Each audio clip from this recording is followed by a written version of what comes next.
Acción, tu revista mensual de cine y series, con los mejores estrenos de cine, fichas y reportajes coleccionables, series de televisión y 8 pósters todos los meses.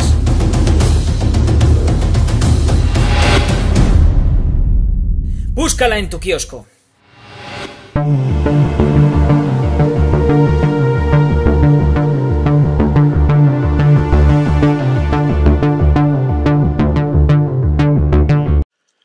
Muy buenas amigos y seguidores del canal de Acción Cine. Un día más, un nuevo vídeo a la carta. En este caso nos lo ha pedido nuestro buen amigo Fernando. Como ya sabéis, vamos a pasar a darle las gracias en varias ocasiones a Fernando, que es un crack y que ya ha pasado muy a menudo por aquí, pero vamos a empezar dando las gracias por haber decidido apostar por la revista Acción Cine para que hagamos este vídeo. Ya sabéis que aquí abajo, en la descripción del vídeo, vais a tener las instrucciones para solicitar más vídeos como ha hecho nuestro buen amigo Fernando. Es muy sencillo, ahí viene el teléfono de contacto, os ponéis en contacto con nosotros y enseguida os explican cómo funciona todo y la película o la serie o lo que sea que queréis solicitar. Además de dar las gracias por eso, que es lo más importante, quiero dar las gracias también, algo que también es muy importante para mí, y es que haya confiado en mí para hacer este vídeo. Como siempre, en estos casos, somos varios haciendo vídeos en la redacción, y es un auténtico honor que una persona confíe en ti para hacer uno de estos vídeos. Así que muchísimas gracias, Fernando. Muchísimas gracias por la confianza nuevamente y vamos allá con tu película. Y en este caso te doy las gracias por haberme rescatado esta película. Llevaba mucho tiempo sin verla y me ha servido para reafirmarme en mis opiniones iniciales. Creo que es una buena película, pero no es una película brillante. Tampoco me parece la llegada del nuevo anticristo. Pero, como pasó a alguna gente cuando se proyectó en el Festival de Cannes, si no recuerdo mal, que se levantó en mitad de la película y se fue. Se largó, dijo, hasta aquí hemos llegado.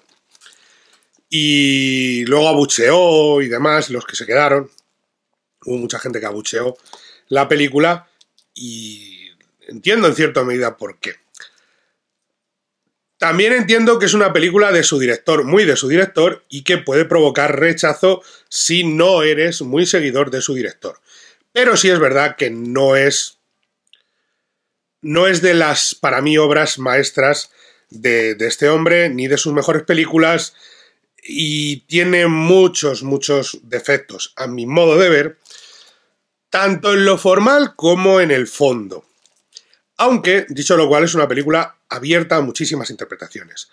No es un mensaje claro, directo y sencillo, sino que requiere del espectador que se imbuya dentro del espíritu de la propia película, que participe de la historia que le están contando y que decida él mismo, que decidáis vosotros, como espectadores, si la película os ha gustado más o menos y qué mensaje sacáis de ella. Es una película bastante compleja, bastante dura, no es excesivamente larga, aunque puede hacerse larga si no enganchas con ella, y es una película visualmente fascinante, tiene detalles increíbles, que es lo que la hacen tan interesante. Yo tengo aquí una copia que me acaba de llegar hace nada, que me acaban de regalar hace nada. Muchísimas gracias, Gloria, por el regalo, de verdad, de corazón. Me regalas demasiadas películas y me cuidas demasiado.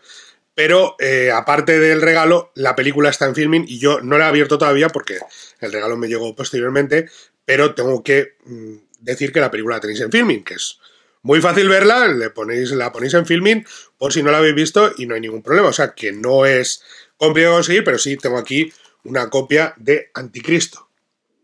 Película de Lars von Trier, protagonizada por Charlotte Gainsbourg y por Willem Dafoe. Película tiene no demasiados años, creo que es de 2015 era, o algo más atrás. No me acuerdo mismo del año, pero no es del Lars von Trier inicial, y ni siquiera es del Lars von Trier que da el salto a la fama internacional, bueno, a convertirse en un director internacional que se encarga de proyectos con repartos internacionales, como es el caso. Es una de sus películas más intimistas, en cierto sentido, y de las que más hablan de quién es él en realidad. Aunque para mí es una película que está lejos de la brillantez de Dogville, de la brillantez o de la casi brillantez de Nymphomaniac, y que está más cerca de, por ejemplo, La casa de Jack. Por ejemplo. Ese es su camino. Me gusta bastante más que La casa de Jack, eso es cierto. Pero el mensaje que deja, o al menos el mensaje que a mí me dejó, es particularmente turbio. Como desde el principio puede haber spoilers, quiero avisar desde ya que esta videocrítica va con spoilers. No vengan luego a decirnos que no le hemos avisado, que... Spoilers. Spoilers por todas partes. Si encuentran alguna copia de la película, no es tan sencillo últimamente porque ya saben que Cameo, que era quien la editó, ha desaparecido y quedan copias por ahí de vendedores y demás, pero no es tan fácil de conseguir. Quedan copias saldadas, tanto en DVD como en Blu-ray. Así que no va a ser difícil demasiado conseguirla, pero si no la tienen en formato físico, no quieren comprársela, en Filmin la tienen y pueden verla, y yo la he visto en Filmin. La he disfrutado en Filmin y se ve perfectamente y sirve para el motivo, además en esta misma tele, y sirve perfectamente para hablar de esta película, pero con spoilers. Spoilers si no han visto. Yo entiendo que Fernando la conoce y le gusta y le encanta y por eso nos la ha pedido. El resto, como no es una película tampoco, no es desconocida, pero a lo mejor el gran público no la ha visto, les ruego que vean la película y cuando terminen vuelvan a este vídeo y seguimos hablando de ella. Anticristo, que de momento la tienen en Filmin. Anticristo es la historia de una pareja rota.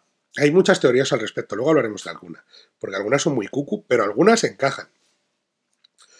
Es la historia de una pareja que pierde a su hijo.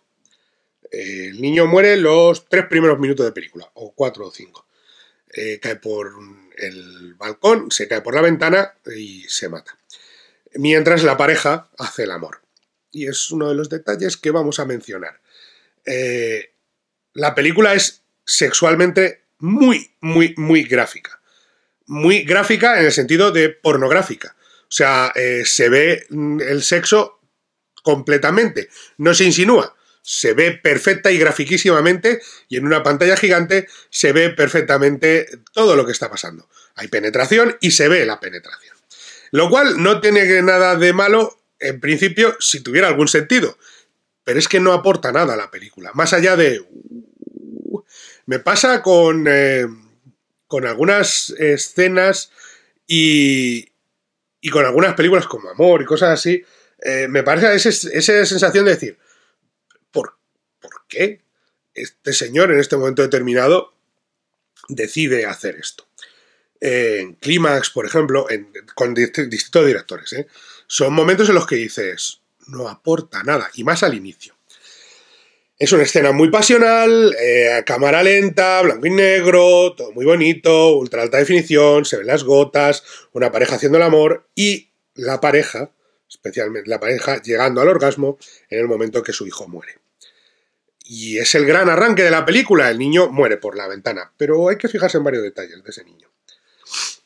A partir de ahí, ella despierta en el hospital y su marido, que estudió en un momento determinado psicología, no le dice que no ha sido capaz de aceptarlo y que ella le dice que él no puede tratarla, pero él le dice que sí y que va a tratarla. Bueno, se retiran al Edén, a una cabaña perdida en el monte, para conectar con la naturaleza y para ayudarla a ella a superar su duelo, a reconectar consigo misma y con su pareja y a aceptar y superar la muerte de su hijo, que ha sido traumática y dolorosísima. Lo que pasa es que hay un par de detalles y aquí es donde yo tengo uno de los problemas con la película. A mí la película, en cierta medida, me parece realmente, tiene un puntito misógino bastante potente. Creo que Lars von Trier, que venía de una depresión enorme y que estuvo a punto de suicidarse antes de hacer esta película, como él dijo, para luego declarar, de nuevo creo que era en Cannes, que era el mejor director de la historia y que lo íbamos a ver en su película, Lars, eres muy bueno, pero no. no eres el mejor de la historia, y esta no era la película para presumir de ello. Que repito, es una buena película, buena, pero no es una obra maestra. Pero sí creo que tiene una carga misógina bastante interesante, y se ve en el discurso de la propia Charlotte Gainsbourg, y en los actos de ella. Y se ve desde el inicio, porque hay un momento en la película en la que el personaje de Dafoe dice que llega el informe del forense, que al niño le han hecho el informe del forense. Y al parecer el niño lo único que tiene raro es que tiene una pequeña deformación en los pies. Algo natural, que no tiene ningún problema. Pero es que si nos fijamos al inicio, el niño tiene los zapatos cambiados. Si no recuerdo mal, cuando va a saltar tiene los zapatos cambiados de pie. Lo que insinúa que la madre, que además lo dice en un momento determinado, no es específicamente eso, pero lo insinúa en un momento determinado, que la madre le pone los zapatos del revés para torturarle. Y que eso es lo que ha llevado a esa deformación. O sea que la madre, como madre, tampoco es precisamente que vaya a aparecer entre las 10 mejores madres del mundo. Mientras que él es un personaje abnegado, que intenta salvar a su mujer, que intenta recuperar a su mujer, y hasta el final eso parece. Que ella está loca, que ella es una de esas brujas de la que habla, de esa disertación que ella hizo tiempo atrás, porque a partir de que ellos llegan a la cabaña todo es un tira y afloja entre ellos dos, que poco a poco va derivando en un... no en el nacimiento del anticristo, sino en la explicación de cierto mal que pueda anidar en todos nosotros, y en realidad la película habla de la carga de la culpa y de la imposibilidad de vivir con la culpa, de la imposibilidad de sobrevivir a la culpa muchas veces, y de lo complicado que es salir de una depresión, que era lo que estaba viviendo el director. Pero por el camino deja perlas como lo de las brujas, lo de que las mujeres merecían morir en la hoguera, lo de cuando habla del genocidio, no genocidio, genocidio, haciendo especial hincapié en el gino, en el prefijo femenino. Todo eso lleva a un personaje que poco a poco va cayendo en una locura cada vez mayor, que de hecho tortura psicológicamente a su pareja, sobre todo a través del sexo. Para ella el sexo, para sentirse viva, tiene que conllevar dolor, y si no lo consigue va a torturar o va a machacar psicológicamente a su pareja hasta conseguirlo, que es la escena del árbol, cuando ella le dice pégame, pégame, quiero sentir que me pegas, cuando él desde el principio... Pero es que él tiene también lo suyo, aunque parezca que no. Porque es un personaje que en el fondo él es un manipulador, porque lo más sano para esa pareja hubiera sido dejar a un lado todo ese pasado personal y trabajar con un terapeuta profesional. No con un tipo que dejó la escuela de psicología y que no es terapeuta profesional y que tiene encima esa carga de que es su mujer y que está ayudando a estropear todavía más las cosas en vez de ayudando a que su mujer se recupere. Y él manipula esa situación y crea cada vez, en vez de ayudar, profundiza en el trauma. Pero da la sensación de que él es un controlador o quiere controlar todo eso, pero no actúa de mala fe, es lo que la película a veces muestra, mientras que ella sí actúa de mala fe por la locura, porque las mujeres son malas. Y eso nos lleva a un final, después de esa lucha de poder. Ella, si él no le... Repito, la película es extremadamente gráfica, tanto en la violencia poca que hay, pero sobre todo en el sexo, y ella que va pidiendo sexo continuamente a su pareja para superarlo en un momento determinado, cuando él se está negando y todo, ella le golpea con una piedra en los genitales y luego se vuelve en full moment de misery y le pone una rueda de afilar, se la atraviesa a través de la pierna para que no pueda huir, porque ella teme que él le va a abandonar. Y como teme que él le va a abandonar, para evitar que él la abandone, le convierte en su prisionero. Y él logra escapar, lo que lleva a una suerte de enfrentamiento último entre Adán y Eva en el Edén, donde él finalmente la mata para sobrevivir y escapa. Y en ese final, donde ven los animales, cuando ya ha huido del Edén, aparecen todas esas mujeres rodeándolo y esos espíritus de mujeres que le rodean y que se acercan a él, lo cual nos hace pensar que él no va a sobrevivir. ¿Qué son los espíritus? Y aquí llega una de las grandes interpretaciones. ¿Son los espíritus de las brujas que nos hablaban antes? ¿Son los espíritus de las mujeres del mundo vengándose de un hombre que ha matado a una mujer? O, como dice un corriente de estudio de la película, que dice que en realidad él nunca ha sido su marido, lo cual la película muestra desde el inicio en otra dirección, pero claro, el blanco y negro puede suponer que se trate de un sueño, de una alucinación, que es su terapeuta y que él se aprovecha de mujeres para sentirse poderoso, aprovecharse sexualmente de ellas como su terapeuta, haciéndolas creer que es su marido en casos como este. Y que todas las mujeres que salen al final en realidad son todas las mujeres de las que se ha aprovechado. Y es una suerte de venganza, y de ahí lo de genocidio y demás. Que él es una persona que se ha dedicado a matar o a aprovecharse de mujeres durante toda su vida. No tiene... O sea, hay algunas cosas que encajan en esa teoría. A mí me da más la sensación de que la película habla de eso, de esa marcha del dolor, del duelo, de la pérdida y la depresión, a través de los ojos de una pareja que está totalmente jodida y de dos personajes que son malos el uno con el otro. Lo que hacen el uno para el otro no está bien, ninguno de los dos. Pero creo que hay una carga de misoginia importante que la película muestra, en la que el personaje femenino es puesto como el centro del mal, de este anticristo.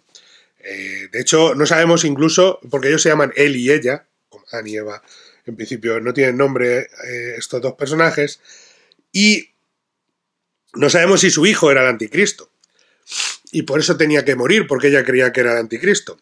Las reflexiones sexuales, los tres... Pues la película está dividida en episodios, desde el principio, desde el prólogo hasta los tres mendigos y demás, que hace referencia a estos tres animales, que puede tener que ver con los tres reyes magos, con los de Three Wise Man que aparecen en el nacimiento, en el alumbramiento de Cristo, y más ahora en fechas navideñas. Puede tener que ver con eso y que son esos tres animales con los que se cruzan. Pero recordemos que en el Edén, que no es el Edén porque está corrupto, está muy corrupto, empiezan a encontrarse cosas que son elementos perturbadores que interrumpen el buen andar de este Edén. Por ejemplo, el zorro hablando, el zorro que es un animal que siempre se ha ligado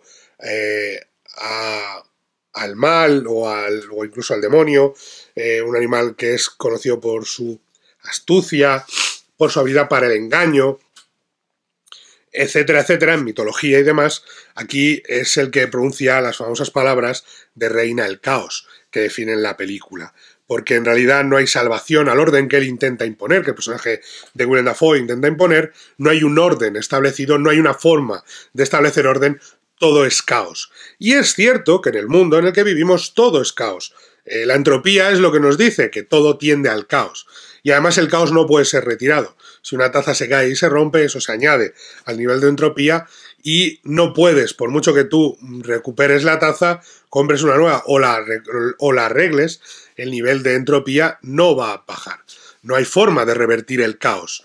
Hay forma de intentar controlarlo y que el caos no sea demasiado elevado. Perdón. Pero la película sí que nos muestra que a ese reino del caos, esos animales, esa unión con la naturaleza, hace que los personajes se encuentren en realidad cada vez más encerrados dentro de este mundo del que no pueden salir y sea cada vez más difícil no solo relacionarse entre ellos, sino relacionarse con el mundo, ser capaces de explorar el mundo que les rodea y de forzar el mundo que les rodea para convertirlo en algo mejor, para salir de ese bucle en el que se han metido. De nuevo, la relación, al inicio, cuando están juntos, después del trauma y demás, él le dice, no podemos tener sexo juntos porque por esto y por esto. Y ella le dice que ya al poco tiempo vuelve a caer porque ella es el pecado, ella es la manzana, ella es Eva y ella es la que arrastra al hombre al pecado. De nuevo, hay el tema que os he mencionado para mí de la misoginia. Pocas veces vais a ver en una película tan entregados a los dos actores protagonistas como en Anticristo. Tanto Willem Dafoe son los únicos actores de la película con rostro, porque luego, está el niño, el personaje del niño, pero sale un minuto al inicio, y están los personajes femeninos del final que se ven, pero no tienen rostro. Y luego el árbol este árbol del pecado original que se encuentran en el camino, que es el consabido póster, este de aquí. Este árbol se ven brazos y piernas y demás, pero no hay rostros. Son solo ellos dos. Y ellos dos sacan la película adelante total y completamente. Y pocas veces vais a ver dos actores con ese grado de implicación emocional, de dejarse llevar por lo que pide el director, porque el director les pide cosas muy jodidas. Es una película difícil de ver, y yo lo entiendo. ¿Por qué? No solo porque es dura físicamente, porque es dura en sus imágenes extremadamente gráficas y gratuitas, sino porque es dura emocionalmente. Es una película, no deja, es muy Haneke en ese sentido. Lars von Trier suele tener un punto para el humor, para el escapar un poco, a veces, y quizá un mayor conocimiento incluso del alma humana, pero en esta no. Esta todo es muy siniestro, todo es muy oscuro, todo es muy turbio, no hay salvación, no hay redención. Incluso cuando él le dice de vez en cuando a ella, eso es bueno, estás mejorando, eso quiere decir que estás empezando a aceptar la realidad, suena a impostado, a falso, tú lo estás viendo y estás diciendo, no está superando nada, está como antes, estáis los dos para que os encierren y tiren la llave lejos, los dos. Y todo eso se ve a través de la interpretación de estos dos actores, que lo dan todo, física y emocionalmente. Físicamente tiene un grado de compromiso enorme, no solamente por el desnudo y por las escenas de sexo, que son muy íntimas y que en algunas evidentemente hay dobles, pero son escenas que requieren de una implicación física por parte de los actores brutal, pero además de la implicación emocional, porque es un viaje muy jodido para los dos personajes, a un pozo sin fondo, al origen del mal, al origen de nuestro mal, del mal que nosotros creamos, el mal que los hombres traen, el mal de la humanidad. No es un mal, es el mal del pecado original, de ahí lo de Anticristo y demás, es el mal del pecado original, es el mal que llevamos dentro, el mal que generamos nosotros, ese que no podemos deshacernos de él. Y en el fondo sé que es una postura inteligente, en cierta forma, de mirar a la propia humanidad, porque si algo la experiencia nos ha demostrado, y si algo nos ha demostrado nuestro paso por este mundo, es que podemos educarnos en ciertas cosas, y hay gente que podrá ser educada y salvada y redimida e incluso mejorada con el paso del tiempo, y pueden educarte en civismo, y pueden educarte en nunca pisar al débil, nunca atacar al débil, nunca aprovecharte de los demás, ser una persona decente. Todo eso se puede aprender, te lo educan desde niño, pero siempre va a haber malos. Es imposible que con el libre albedrío no haya malos. Si no hubiera libre albedrío, otro gallo nos cantaría, pero tenemos libre albedrío, tenemos libertad de pensamiento, y con la libertad de pensamiento existe la posibilidad de hacer el mal. Y existe, ese es el auténtico pecado original, ese es el auténtico anticristo, la capacidad de hacer el mal. La capacidad de hacer daño a nuestros semejantes. La capacidad de hacerlo tanto de forma directa como indirecta, consciente como inconsciente. Y siempre va a existir esa gente, siempre va a existir ese pecado, siempre va a estar ese mal ahí. Por eso reina el caos. Y por eso es tan difícil superar el duelo y el dolor, y por eso la gente buena, aparentemente buena, como es el personaje protagonista de ella, que es como se llama, Charlotte Gainsbourg, acaba girando a ese pecado y convirtiéndose en un personaje malo, cosa que no era al inicio. Otra cosa es que tenga mucho sentido que suceda así, porque ese es el problema de la película. Para mí, uno de los muchos problemas es el exceso de tirantismo de Lars von Trier en la misma. Tiene imágenes de una belleza arrebatadora, o sea, increíble, de quedarte mirando y diciendo, ¡hala! El sueño de ella caminando por el bosque por la noche es simplemente demencial. Es una puñetera maravilla. Los propios animales y cómo enfoca la naturaleza y el trato de los personajes con la naturaleza es otra maravilla. Porque visualmente es impactante. La fotografía es increíble. Hay momentos en los que la película parece que es en blanco y negro, cuando evidentemente el arranque lo es, pero hay momentos en los que la gama de grises que plantea sobre los personajes se ve visualmente. El bosque que les rodea está lleno de belleza, pero al mismo tiempo de terror. Es un bosque lóbrego. El Edén no es el jardín soñado por Dios, es un lugar oscuro, siniestro, con una cabaña vieja, algo destartalada, peligrosa incluso, rodeados de una naturaleza hostil a veces, de una naturaleza preocupante, de un sitio que da miedo. Y toda esa belleza, el problema es que a veces hay muchos momentos de mirad cómo moló, mirad lo que sé hacer, que en realidad no aportan nada a la película. No aportan a la historia que me está contando, porque no están ligados a la historia, sino que son más simbólicos, más pictóricos. A mí hay momentos que me recuerdan, por ejemplo, a las pinturas del Bosco, con esos claroscuros y con esas sombras tan siniestras del bosque. El propio árbol, el árbol del Edén, es ese árbol siniestro, retorcido, esas madrigueras oscuras, esos animales que no sabes si son de un lado o de otro. Pero en realidad no aporta nada a la historia que me está contando estos dos personajes, solo sirve para enrevesarla un poquito más y para decir, mirad cómo moló como director, mirad lo que sé hacer con la cámara. Es igual que el propio final, porque al final son gestos vacíos, es lo que le pasa a la película en muchos momentos, que esa carga de odio, un poco visceral a veces, hace que determinados elementos no destaquen y que se deje historias sin resolver. Lo que empieza siendo como una historia de duelo por la pérdida de un ser querido, acaba convirtiéndose, sin mucho tener por qué, en el miedo al abandono. Y a lo mejor es más importante la pérdida del hijo. Depende, claro, es un personaje que tortura a su hijo. Pero es demasiado petulante, demasiado...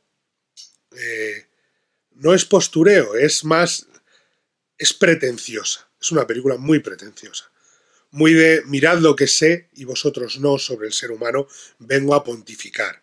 Y pontifica cuando empieza a dar esos discursos de los personajes sobre la historia o sobre lo que es el bien, el mal, sobre la terapia. Todo eso, hay momentos en los que la película se hace tediosa porque no está aportando nada, y otros momentos en los que la película se hace muy pretenciosa, y para mí ese es su gran debe, es que es extremadamente pretenciosa. Muy bonita visualmente, con un tema de fondo que me interesa, que habla de lo que somos, de qué es el alma humana, del perdón, del autoperdón, de la culpa, del seguir adelante, del ser capaz de perdonarnos, de la depresión, de la ansiedad, del miedo, de la naturaleza, de nuestra conexión con la naturaleza.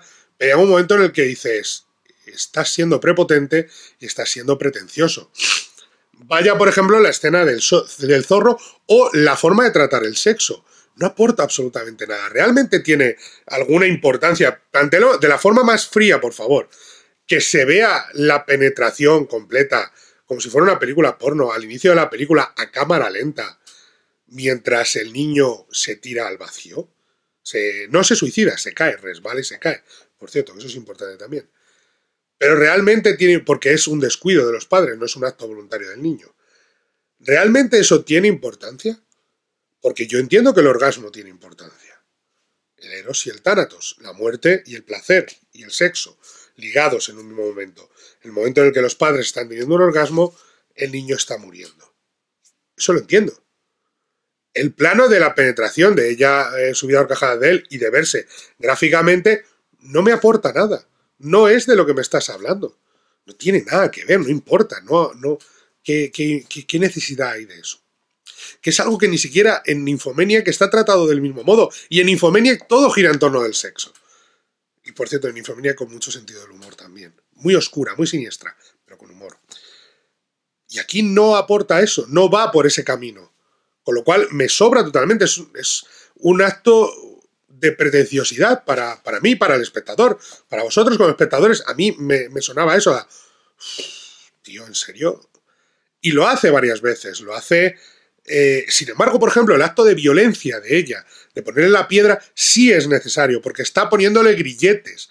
Y es la sensación de él, como director y como protagonista, porque evidentemente él se refleja en el protagonista, de sentir que la pareja le pone grilletes y candados, le pone una bola de prisión para que no pueda escapar, para que no sea capaz de huir de esa situación.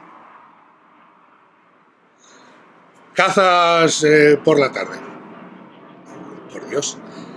Y ahí sí creo que tiene mucho sentido lo que me está contando en ese arranque, en ese punto, pero no en el otro. No necesito ciertos elementos y luego sí le sienta bien en la violencia, por ejemplo, por lo que representa y por lo que él quiere contar. Pero es que lo otro, lo que representa, está en el orgasmo, no en que sea gráfico el sexo. Para mí es ahí donde la película pierde esa enorme belleza visual, esa fotografía, ese uso del encuadre y esa maravillosa interpretación de los actores. Que están los dos, vamos, para aplaudir y no parar. Porque están maravillosos. Porque son dos actores maravillosos. Y están muy bien y tienen algo que masticar. Les han dado un guión interesante al que masticar. No perfecto, pero sí interesante. Por eso Anticristo me deja esa miríada de sensaciones contrapuestas, enfrentadas una a otra, de estoy viendo una película que me gusta, que me parece buena, pero que podía ser mucho más. Y creo que en algún directo lo hemos mencionado, que a mí Anticristo me parece una película buena. Depende del día, incluso muy buena. Esta vez viéndola de nuevo me han saltado más cosas que me parecen a corregir desde que la vi en cine la primera vez. Pero me parece una buena película, me sigue pareciendo una buena película, pero una película fallida en ciertos aspectos, una película demasiado pretenciosa, más de lo que debería, y una película con una carga de odio y una carga de santificación para sí mismo, de yo soy el bueno y mirad lo que me ocurre, me ponen grilletes y tal, que creo que le sienta regular. Dicho lo cual, querido amigo Fernando, para mí es una película de 3 estrellas, me parece que es una buena película, me parece que es una sólida película, pero no es una brillante, no es ni mucho menos de lo mejor de Lars von Trier, ni es ni mucho menos una de las más memorables. De las más polémicas, sí. Y él sabía que iba a causar polémica, porque él es un provocador, es un tipo que le gusta causar polémica, que le gusta que la gente hable de sus películas y diga, Nymphomaniac, ay Dios mío, tal. Ya, es que es un poco, y es algo que, lo hablábamos antes con las películas de Gaspar Noé, es algo que algunos directores tienen, que le gusta provocar, y a este hombre le gusta, y por eso la película tiene ese aspecto, aunque lo que a lo mejor tenía que tener es un poquito más de guión, de guión menos pretencioso y más cerrado, más correcto. A lo mejor más personajes tampoco le venían mal para explicar ciertas cosas. A lo mejor que los animales hablen y que suene Reino al Caos como suena, pues tampoco aporta mucho. Ni lo de los capítulos como si fuera la Biblia. Es que son cosas que dices, tío, en serio, y hablar de lo de las brujas, que no tiene nada que ver con lo que estás mencionando, es lo que hace tan cuesta arriba la película, que por otro lado tiene elementos, como he dicho, tanto visuales como argumentales, como narrativos, como de propia interpretación, que son sensacionales. Dicho lo cual, 3 estrellitas le doy, Fernando, no me queda mucho más que decir de la película. Y como siempre a los demás, le dais a like, os suscribís, nos contáis lo que queréis por aquí abajo. Tenéis la opción de sumaros al canal, de uniros al canal si queréis apoyar un poquito más este canal y la revista, en la opción unirse, en la membresía, 3 niveles, con distintos vídeos que iremos subiendo todos los meses, totalmente exclusivos para ahí, ni son reciclados ni son lo que hablamos normalmente en el canal en abierto, son vídeos especiales con un directo incluso mensual, y poco más que decir. Like, suscribiros, contadme lo que queráis, uniros al canal si queréis, tenéis la revista en el kiosco, este mes con portada doble, con Boba Fett y con Kingsman, y nada más que añadir, like y suscribiros, y nos vemos en la próxima. Muchísimas gracias, Fernando, nos vemos pronto, adiós. Acción, tu revista mensual de cine y series, con los mejores estrenos de cine, fichas y reportajes coleccionables, series de televisión, y 8 pósters todos los meses.